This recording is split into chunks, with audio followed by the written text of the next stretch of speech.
Ito si Robin, isang actor. Oh my goodness! I'm working very Marangalski and Matiloski when these people are Pekoski. Dahil ang pagmamahal ko sa'yo, higit pa sa buhay ko. Pagmamahal o paghihiganti? Si Robin ay nakulong at na-convict at ang kaso ay umabot sa Supreme Court. Nanawagan ako dun sa mga mambabatas natin tsaka sa mga nagpapataw ng batas. Sana naman po maintindihan nila yung kalagayan. Ang kwentong ito ay galing sa desisyon ng Supreme Court noong March 12, 1997. Mga bandang alas 8 ng gabi ng October 26, 1992. Malakas ang ulan. Ang dalawang motorcycle riders na sina Danny at Enrique sumilong sa loob ng Manukan sa Highway Restaurant. Habang nasa loob ng resto, napansin nila ang isang Mitsubishi Pajero na mabilis ang takbo sa highway. Sabi ni Enrique, "Kabilis na, mumuran pa naman, pota maaksidente ya." Matapos lumagpas ng sasakyan sa resto, nakarinig ang dalawa ng langit-ngit. Tila may tinamaan ang sasakyan. Ang isa sa mga nasa loob ng resto ay nagngangalang Danny Cruz. Siya ay member ng Barangay Disaster Coordinating Council. Lumabas si Danny at si Enrique. Ayun nga, medyo tagilid ang sasakyan sa gilid ng highway at may nabangga. Kinuha ni Danny ang kanyang radio at kumontak sa Viper, ang radio controller ng PNP Angeles. Bumalik si Enrique sa resto at sumakay sa motor para habulin ang Mitsubishi Pajero. Nakuha niya ang plate number ng sasakyan, PMA 777. Itinawag nila ulit sa Viper na ang sasakyan ay involved sa hit and run. Na-receive ni SPO2 Ruby Buwan na siyang nag-message sa lahat ng units sa PNP Angeles City. Ang mga pulis na kabahagi ng Patrol Division ay nakareceive ng alarm. Sumakay sa police mobile at pumwesto sa malapit sa Abacan Bridge dahil dun lang ang dadaanan ng sasakyan. Sa kabilang banda, hinahabol ni Enrique ang sasakyan. At nakarating sila sa MacArthur Highway. 2 feet ang lalim ng baha. Hindi siya makahabol. Ang sasakyan pumunta sa Magalang, kaya pumunta si Enrique sa Abacan Bridge. Nakakita siya ng mga pulis at nireport ang pangyayari. Alam na pala ng mga pulis. Kaya bumalik si Enrique kung saan niya huling nakita ang sasakyan. Pagdaan sa Tina's Restaurant, nakakita niya ang sasakyan. Sinundan niya at dumaan nga ng Abacan Bridge. Pagdating sa Abacan Bridge, nagwangwang ang mga pulis at inintercept ang sasakyan. Napahinto ang sasakyan. Binaba ng driver ang window. Ito ay si Robin Padilla. Nakasuot siya ng leather jacket. Pinababa siya ng mga pulis. Pagtaas ng kanyang mga kamay, nakita ng mga pulis ang baril. Iko-confiscate sana ng pulis, pero sabi ni Robin, may legal papers daw ang baril. Meron daw siyang mission order at memorandum receipt.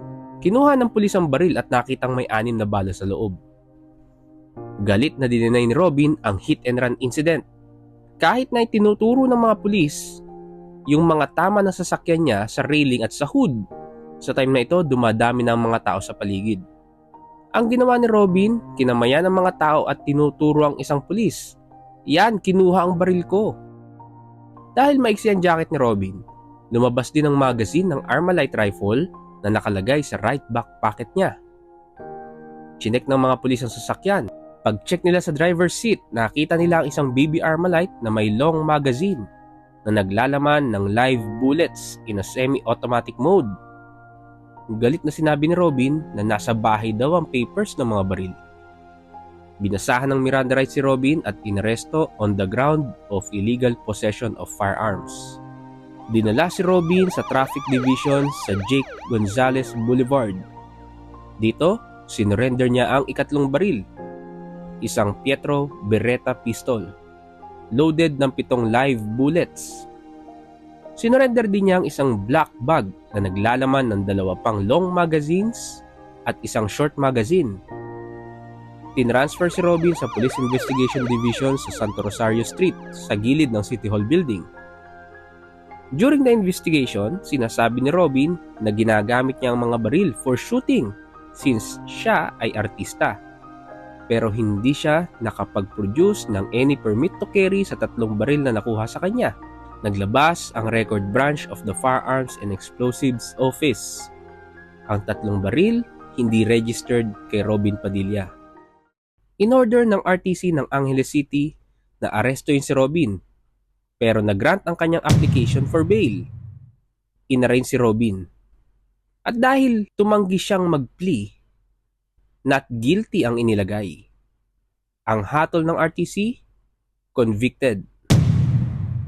Nag-appeal si Robin, pero ang Office of the Solicitor General nag-motion to cancel bail bond dahil malakas ang ebidensya. Umabot ang usapin sa Supreme Court. Sabi ng Supreme Court, ang bail ay isang matter of right or matter of discretion. Kailan siya matter of right? Or kailan siya nagiging karapatan ng akusado? Kung ang offense ay hindi punishable ng death, reclusion perpetua o yung 20 years and 1 day hanggang 40 years na pagkakakulong, or life imprisonment, yun yung habang buhay na pagkakakulong. Kung wala pang conviction, then ang pagbe-bail ay matter of right o isang karapatan. Pero kung yan ay after conviction, hindi na siya matter of right, kundi matter of discretion. Discretionary na sa korte kung i-grant, hindi na siya karapatan.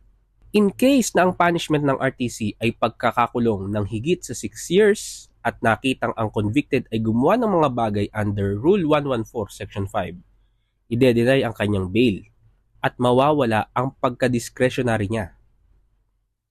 Pero kung ang kaso ay punishable na ng death, reclusion perpetua o life imprisonment, kailangan ang evidence of guilt is strong. Malakas ang ebidensya. Pag malakas ang ebidensya, walang right at walang discretion. Denied. Pero kung hindi naman malakas ang ebidensya, kahit yan ay punishable ng death, reclusion perpetua or life imprisonment, ang bail ay matter of right. Karapatan ni akusado mag-bail. Kapag ang isang akusado ay na-convict, ibig sabihin malakas ang ebidensya. Therefore, kapag na-convict ang isang akusado at ang offense ay punishable ng death, reclusion perpetua o life imprisonment, walang matter of right at walang matter of discretion. Denied ang bail. Sabi pa ng Supreme Court, hindi na kailangan na mag-hearing pa to determine kung malakas ang ebidensya. The fact na si Robin ay na-convict ng RTC means na ang ebidensya ay malakas.